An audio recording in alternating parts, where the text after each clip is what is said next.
চলুন একটা অভিজ্ঞতা শেয়ার করি। এটি হচ্ছে পোকো X2 একটি ফোন। আর এই ফোনটি পাঠিয়েছেন ঢাকা মিরপুর থেকে। এই ফোনটির হিস্টোরি হলো এই ফোনটিতে ক্যামেরা কাজ করতো না। এই প্রবলেমটি সলভ করার জন্য একজন টেকনিশিয়ানকে দেন এবং কাজ করতে গিয়ে ফোনটি ডেড হয়ে যায়। তো এই ডেড ফোনটি ফাইনালি আমার কাছে পাঠিয়ে দেন। আমি ট্রাই করি ফোনটি ডেড থেকে ফোনটি চালু করি এবং ফোনটির স্টোরেজ আইসিতেও প্রবলেম ছিল, সেটি সলভ করি এবং ফোনটি অন হয়। অন হওয়ার পর এই ফোনটিতে প্রবলেম থাকে সাউন্ড প্রবলেম। সাউন্ড প্রবলেমের জন্য আমি যতগুলো রিকোয়ারমেন্ট আছে সবগুলো রিপ্লেস করি এবং সাউন্ড আইসি টোটালি সাউন্ড আইসি কাজ করছিল না এবং কোনো ধরনের সাউন্ড নেই। মাইক্রোফোন, ইয়ার স্পিকার, লাউড স্পিকার। তো সাউন্ডের যতগুলো আইসি কাজ করে, বিশেষ করে পাওয়ার আইসির ভোল্টেজ 1.8 একটি ভোল্টেজ পাচ্ছিল না। তো প্রত্যেকটি আ বিষয় চেক করার পরে আমি দেখতে পাই যে এই ফোনটি কোনোভাবেই হচ্ছে না।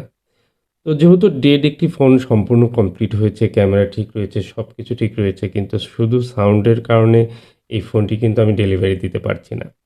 পরবর্তীতে এই ফোনটি নিয়ে আমি অনেক চিন্তাভাবনা করি এবং ফাইনালি এই ফোনটির সলিউশন হয় সিপিইউ থেকে।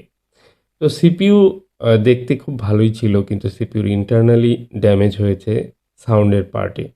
তো এরকম কিন্তু হতে পারে যে নির্দিষ্ট একটি সেকশন সিপিইউ থেকে কাজ করছে না। হতে পারে সেটি গ্রাফিক্স সেকশন, হতে পারে নেটওয়ার্কের মোডেম সেকশন, অথবা হতে পারে আপনার ক্যামেরা সেকশন। তো সিপিইউর ভিতরেও আলাদা, আলাদা পার্ট থাকে। সেই পার্টে কোনো একটি প্রবলেম হলে কাজ করতে গিয়ে সেই সাইটটি কিন্তু ড্যামেজ হয়ে যায়। তো এটি হচ্ছে সেই উদাহরণ। দেখুন যে ফোনটি পাঠিয়েছে উনি আবার চিরকুটে লিখেও দিয়েছে কিভাবে প্রবলেম হয়েছে।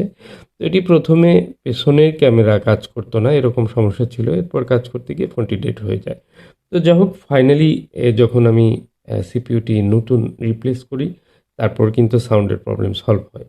তো এ ধরনের সমস্যা আপনি সাধারণত একটি সাউন্ডের কারণে ১ম এই সিপিইউ চেঞ্জ করাও কিন্তু উচিত হবে না। সিপিইউর যে লাইনগুলো এগুলো একটা, একটা করে চেক করা এবং সেগুলো ফল্ট ফাইন্ডিং করা আসলে অনেক কঠিন ব্যাপার। আর এত সময় কোনো টেকনিশিয়ানের কাছে আসলে থাকে না, আমার কাছেও নাই। টেকনিশিয়ান কিন্তু এ ধরনের ফোন দেখা যায় যে রিটার্ন করে দেয়। কারণ সময় থাকে না টেকনিশিয়ান ভাইদের কাছে, সেরকম আমার কাছেও। আমার কাছে প্রচুর এ ধরনের কাজ করা ফোন থাকে বা ফোন আসে, ফোন পাঠাতে চায়, বাট এগুলো আসলে রিসিভ করে অনেক সময় দেখা যায় যে হতাশ হতে হয়।